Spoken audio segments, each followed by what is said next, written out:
జై శ్రీరామ్. ఈరోజు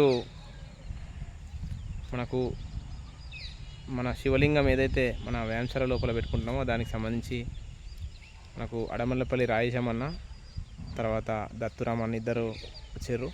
మన పరందమ్మన్న కూడా వస్తాడు. ఇప్పుడు వచ్చిన తర్వాత పోయి శివలింగం తీసుకొచ్చి దాన్ని అలంకరణ చేసి పూజ పెట్టుకోవడం జరుగుతుంది. అదేవిధంగా ఇవాళ ఎన్నో రోజుల నుంచి చెత్తగా ఉన్నటువంటి ఒక ప్రదేశాన్ని సుమారు 1 గంటన్నర పాటు ఇదంతా శుభ్రం చేయించడం జరిగింది.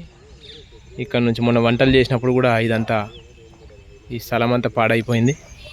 దీన్ని కూడా నీట్గా చేయించడం జరిగింది. దాతలు ఇంకెవరు ఉంటే దయచేసి సహకరించండి. ఇంకొక 15 టిప్పర్ల మొరం పడుతుంది. టిప్పర్కి 2000 చొప్పున 30,000 రూపాయలు.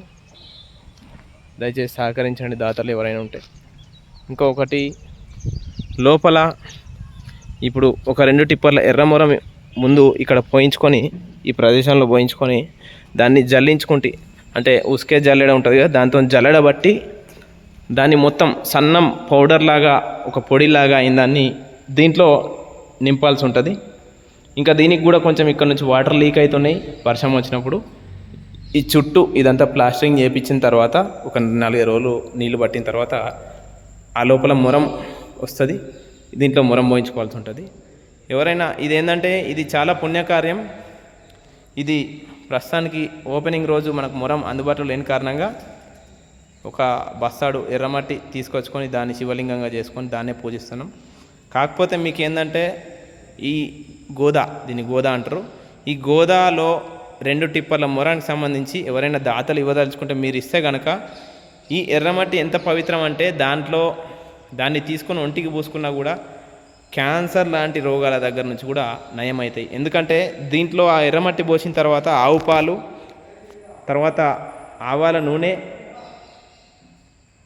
తర్వాత కుంకుమ, పసుపు, ఆవు నెయ్యి, కాజు, బాదం ఇవన్నీ పోసి దీన్ని అంతా మళ్ళీ కలిపేసి దీన్ని ఎంతో అత్యంత భక్తి శ్రద్ధలతోని నియమనిష్టలతో పూజించడం జరుగుద్ది. దీనికి ప్రతిరోజు ధూపదీప నైవేద్యాలు కూడా ఉంటాయి. దీనికి సంబంధించి మాత్రం ఎవరన్నా మొరంకి సంబంధించి ఎర్రమట్టికి సంబంధించి దానం చేయాలనుకుంటే మాత్రం దయచేసి సహకరించండి. మీకు ఎంతో పుణ్యఫలం లభిస్తుంది. జై శ్రీరామ్.